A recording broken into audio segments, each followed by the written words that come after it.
Assalamualaikum warahmatullahi wabarakatuh, pemirsa JTV dimanapun Anda berada, berjumpa dengan saya Ani dalam acara Sara Sehat, perbincangan seputar Jogja. Dalam kesempatan ini saya akan mengulas tema menarik sekitar Jogja, yaitu tentang strategi dalam keterbukaan informasi publik menuju masyarakat informasi di daerah istimewa Yogyakarta. Dalam kesempatan kali ini saya tidak sendiri, tapi ditemani oleh dua orang bapak-bapak yang ganteng dan gagah-gagah ini. Beliau ini adalah komisioner dari Komisi Informasi Daerah Istimewa Yogyakarta. Mari kita sapa. Untuk Bapak yang di ujung ini beliau adalah Bapak Dr. Andes Bayu Februarino. Beliau adalah Wakil Ketua Komisi Informasi Daerah Istimewa Yogyakarta. Dan Bapak yang ganteng ini, yang gak kalah gantengnya ini adalah Bapak Ahmad Nasir. Beliau adalah Koordinator Bidang Advokasi, Sosialisasi dan Edukasi dari Komisi Informasi Daerah Istimewa Yogyakarta. Kita sapa, bagaimana kabarnya Pak Bayu dan juga Pak Nasir ini? Sehat semuanya? Alhamdulillah sehat, Wani, pemirsa JTV. Semuanya sehat ya. Nih bapak-bapak, kita hari ini akan mengulas nih terkait dengan keterbukaan informasi gitu ya. Nah, karena di sini ada Bapak Wakil Ketua KID nih, mungkin bisa menyampaikan terlebih dahulu. Sebenarnya KID sendiri itu kan terbentuk dari lahirnya Undang-Undang Keterbukaan Informasi Publik nomor 14 tahun 2008. Yeah. Maka dibentuklah KID DIY. Dan sudah 11 tahun ya Pak ya. Yeah. Dan juga sudah memasuki periode keempat nih sebenarnya KID DIY ini. Nah, gimana sih sebenarnya KID DIY ini, apakah sudah familiar di masyarakat ya? Menurut Bapak sendiri seperti apa? Dan sebenarnya struktur organisasi, juga fungsi-fungsi KID sendiri itu seperti apa Pak? Mungkin Pak Bayu bisa menjelaskan Pak. Monggo. Ya, terima kasih Mbak Ani dan pemirsa JTV ya. Jadi memang keberadaan Komisi Informasi Daerah Istimewa Yogyakarta atau KID DIY itu sudah periode keempat. Betul. Kemarin dilantik sekitar bulan November ya, akhir November. Harus kita akui bahwa KID DIY itu masih belum banyak dikenal oleh publik. Ya, ada satu dan lain hal ya, kita karena kami tidak punya media promosi sendiri, tidak punya publikasi sendiri, sehingga kami juga mengandalkan kepada peran-peran dari stakeholder kami. Itu satu sisi lah. Tapi yang jelas adalah bahwa KID DIY itu dibentuk terutama untuk melaksanakan ketugasan sebagaimana diamatkan dalam Pergub. Kalau sekarang Pergub 4 tahun 2021, nah kan di sana ada beberapa ketugasan KID. Nah, kalau fungsinya sendiri adalah sebenarnya mengawal bagaimana agar keterbukaan informasi publik itu betul-betul dapat dikelola sesuai dengan undang-undang dan peraturan pelaksanaannya. Tapi memang kami juga masih membutuhkan peran dari banyak pihak untuk membantu mempopulerkan keberadaan KID. Bukan untuk gagal-gagal sok-sokan tuh enggak, tapi memang dalam rangka pelaksanaan tugasnya. Kami kalau tidak didukung oleh banyak pihak, oleh media dan sebagainya tentu akan kesulitan. Jadi langkah awal memang harus dikenal dulu. Kemudian publik diberi edukasi soal ketugasan KID dan sebagainya, baru nanti mereka bisa kita libatkan. Gitu. Jadi seperti itu ya. Ada pepatah mengatakan bahwa tak kenal maka tak sayang. Betul, seperti itu ya Pak. Ya. Nah, kalau tadi sudah berkaitan dengan apa itu KID. Nah, mungkin sebenarnya kaitannya dengan keterbukaan informasi publik sendiri. Apa sih Pak sebenarnya keterbukaan informasi publik itu seperti apa Pak? Mungkin bisa dijelaskan oleh Pak. Kalau per definisinya keterbukaan informasi publik itu adalah suatu keadaan, suatu kondisi di mana informasi publik yang dimiliki oleh badan publik itu dapat diakses dengan mudah, dengan cepat, dengan biaya yang ringan oleh pemohon informasi. Itu per definisinya. Betul. Tapi kalau penjelasan gampangnya adalah bahwa badan publik itu dikatakan sudah terkelola dengan baik, keterbukaan informasi publiknya itu ketika orang mudah mendapatkan dokumen, mendapatkan keterangan, mendapatkan pernyataan terkait dengan informasi publik yang ada di badan publik itu. Ya kan? Asal itu sudah terpenuhi dengan mudah, kemudian tidak ada biaya yang memberatkan, ya itu bisa dikatakan sudah cukup informatif. Ya kan? Tapi memang kesulitannya adalah sekarang itu tidak semua badan publik atau belum semua badan publik itu menyadari bahwa transparansi dari sisi informasi publiknya itu menjadi satu hal yang penting. Di samping transparansi dalam pengelolaan yang lain. Nah ini sedang kita terus dorong kepada badan-badan publik. Termasuk juga nanti edukasi lebih lanjut kepada masyarakat. Ketika badan publik sudah terbuka, ini sudah saya siapkan informasi publiknya. Nah tinggal masyarakat yang dalam ini bertindak sebagai pemohon informasi itu apakah memanfaatkan itu atau tidak. Baik, kalau tadi Pak Bayu sudah menjelaskan tentang apa sih itu keterbukaan informasi publik gitu. Nah, sebenarnya ada program-program prioritas nggak nih Pak nih dari KIDDIY periode dari 2023 sampai 2027 ini? Adakah program-program prioritas yang memang diunggulkan atau harus dicapai dalam tahun-tahun ini gitu Pak? Ya, kita ada Renstra ya. Renstra KIDDIY untuk periode keempat itu mulai 2023 sampai 2027. Ada beberapa program memang yang akan kita laksanakan sampai dengan akhir nanti.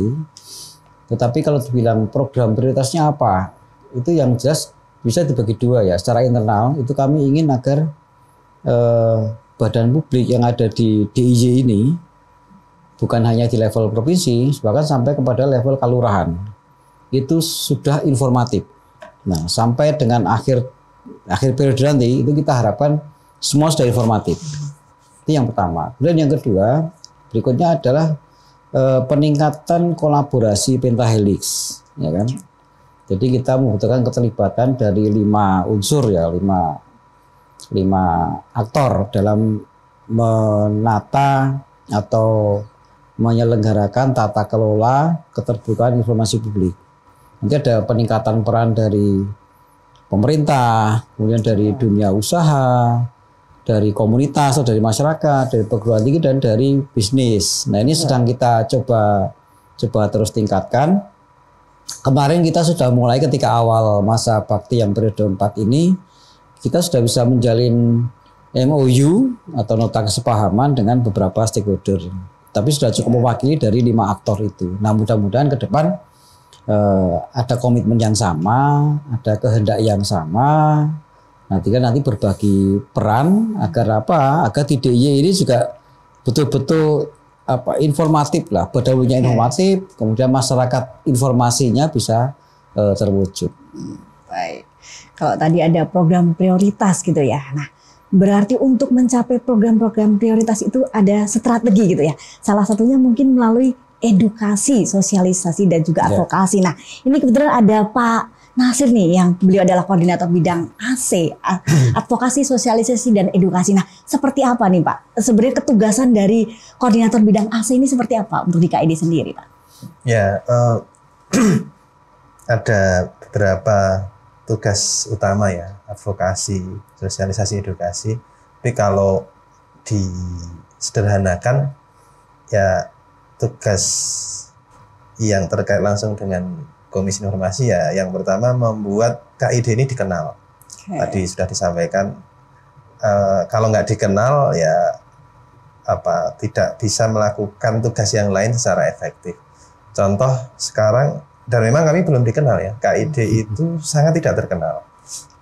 Masih banyak misalnya yang menyalahartikan peran Komisi Informasi itu sebagai lembaga yang menyediakan semua informasi publik. Artinya kalau ada orang yang butuh informasi datangnya ke Komisi Informasi. Padahal fungsi utamanya justru bukan di situ.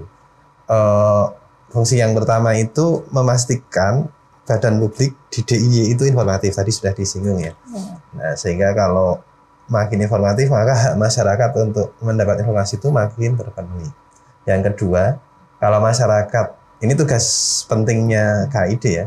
Kalau ada masyarakat yang nggak puas dengan layanan informasi, mereka misalnya minta informasi kepada badan publik, tidak dijawab atau dijawab tapi tidak sesuai dengan yang diminta atau telat gitu ya. Itu bisa mengajukan yang namanya sengketa informasi. Ini pasti juga masih sedikit, kok ada sih sengketa informasi gitu ya. Sengketa informasi itu kalau tadi ada pemohon informasi yang nggak dilayani dengan baik, nggak puas oleh badan publik, bisa mengajukan ke Komisi Informasi untuk penyelesaian sengketa. Nah nanti kami akan memeriksa kalau itu sudah didaftarkan dan memang sesuai semua prosedurnya sudah diikuti, nanti kita akan memanggil kedua belah pihak untuk diselesaikan, dimediasi dulu. Kalau mediasi nggak bisa ya nanti ada yang namanya adjudikasi. Ya seperti di pengadilan gitu, ada pemohon. Adjudikasi non litigasi gitu ya. Nah itu sebenarnya tugas utama KID di sana.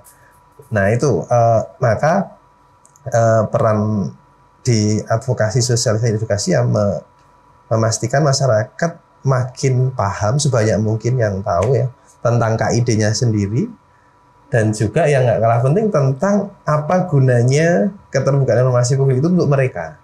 Karena kalau mereka nggak paham apa manfaatnya, ya pasti mereka nggak akan memanfaatkan itu. Gitu. Nah, jadi ya sekarang kan sering ada slogan, wah masyarakat 4.0, masyarakat digital, masyarakat informasi. Gitu. Tapi apakah benar esensinya ini dipahami atau tidak? Nah itu salah satu tugasnya. Oke. KID di sini. Salah satu tugas KID DIY dan bidang AC gitu ya Pak. Nah, betul. sejauh mana untuk kerjasama nih dengan pemerintah atau dengan stakeholder terkait dengan keterbukaan informasi ini, mungkin dengan kelurahan itu seperti apa Pak untuk kerjasamanya di bidang keterbukaan informasi ini Pak? Kelurahan itu kan sebenarnya punya peran strategis karena dia itu perwakilan pemerintah yang paling bawah yang terdekat dengan masyarakat. Sehingga banyak sekali program atau layanan dari pemerintah kelurahan yang mestinya itu bisa diakses oleh masyarakat, perkembangan programnya juga diketahui gitu ya. Masyarakat juga paham bagaimana caranya agar mereka bisa mengakses layanan informasi, layanan dari pemerintah kelurahan. Nah, kalau di Jogja ini ada hampir 400 kelurahan yang tersebar di 4 kabupaten. Nah, baru tahun ini kami di Komisi Informasi melakukan upaya secara sistematis gitu mendorong kelurahan ini makin terbuka atau informatif. Nah, caranya gimana? Pertama kita masuk menggunakan alat ukur ya. Kita lihat dulu kondisinya seperti apa sih keterbukaan di desa. Nah, itu menggunakan yang namanya monitoring dan evaluasi. Tahun ini memang belum bisa 100% kelurahan yang ikut Monef. Kita baru masuk mulai dengan 20% dulu. Tapi target kami sebelum 4 tahun itu nanti 100% kelurahan di DIY ini semua ikut Monef. Apa gunanya Monef? Dari Monef nanti akan diketahui posisi setiap kelurahan dalam hal keterbukaan informasi itu seperti apa. Apakah sudah bagus atau kurang atau sangat kurang gitu ya. Apa yang perlu diperbaiki dan seterusnya. Nah, nanti kalau sudah ketahuan apa yang perlu diperbaiki, kita akan bersama-sama melakukan perbaikan itu. Dan tentu KID nggak sendirian ya. Kami menjalin kerjasama dengan banyak lembaga, ada perguruan tinggi, teman-teman lembaga swadaya masyarakat, media. Nah, itu nanti yang akan kita libatkan untuk ikut bersama-sama memperbaiki kualitas layanan informasi tidak terkecuali kelurahan, sehingga nanti mereka makin informatif dan pada akhirnya semua masyarakat DIY bisa mengakses informasi dengan lebih mudah. Oke. Mungkin ada kiat-kiat khusus untuk badan publik nih agar selalu informatif gitu kan. Bagaimana nih KID berperan di situ nih Pak? Supporting KID sendiri untuk membentuk badan publik itu informatif seperti apa Pak? Kalau di setiap badan publik kan sebenarnya diwajibkan untuk membentuk ini ya. PPID. Ya, PPID. Kalau namanya PPID, tapi kalau bahasa sederhananya tim yang memang dibentuk secara khusus oleh badan publik, disediakan anggaran, disediakan stafnya gitu ya, untuk melaksanakan pengelolaan informasi, pelayanan informasi gitu. Nah, kalau menurut kami peran tim atau PPD ini yang sangat penting, sehingga penguatan terutama yang pertama ya sumber daya manusianya ya. Kalau mereka mengelola informasi, mereka harus paham bagaimana caranya, secara skill, secara pengetahuan, juga punya sikap melayani. Karena meskipun keterampilannya bagus, tapi kalau nggak punya sikap melayani, itu juga nggak akan membuat kualitas layanannya juga bagus. Seperti itu. Mungkin Pak Bayu closing statement boleh menambahkan seperti apa sih untuk KID sendiri ke depannya, dan juga badan publik itu seperti apa? Ya, jadi sebelum sampai ke sana, saya ingin agar peningkatan komitmen di antara para pemangku kepentingan atau para pemimpin ya, pemimpin kepala atau apapun istilahnya di badan publik itu sampai ke level pemerintah daerah itu menjadi semakin kuat. Karena komitmen ini penting. Sebelum segala sesuatu operasional di lapangan itu menjadi lebih dimudahkan kalau ada komitmen dari pimpinan. Nah, untuk itu sebagai closing statement saya ingin menyampaikan bahwa mari kita sama-sama membangun masyarakat DIY yang informatif. Nah, ketika semua sudah informatif, maka insya Allah semua akan menjadi lebih baik. Transparansi pemerintahan dan seterusnya itu menjadi lebih baik. Baik, terima kasih kepada Pak Bayu yang sudah closing statement. Baik pemirsa JTV dimanapun Anda berada, demikian tadi rangkaian acara Sarasehan pada hari ini. Kami selaku kru yang bertugas mengucapkan terima kasih dan undur diri. Akhir kata, bila taufiq wal hidayah. Wassalamualaikum warahmatullahi wabarakatuh. Waalaikumsalam warahmatullahi wabarakatuh.